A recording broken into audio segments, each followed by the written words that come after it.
بسم الله الرحمن الرحيم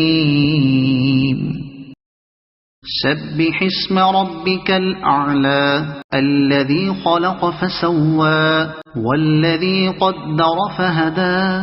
والذي أخرج المرعى فجعله غثاء أحوى سنقرئك فلا تنسى إلا ما شاء الله إنه يعلم الجهر وما يخفى ونيسرك لليسرى فذكر إن نفعت الذكرى سيذكر من يخشى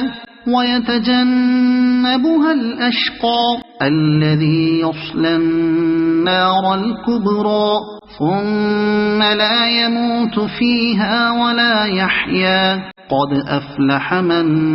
تزكى وذكر اسم ربه فصلى بل تؤثرون الحياة الدنيا والآخرة خير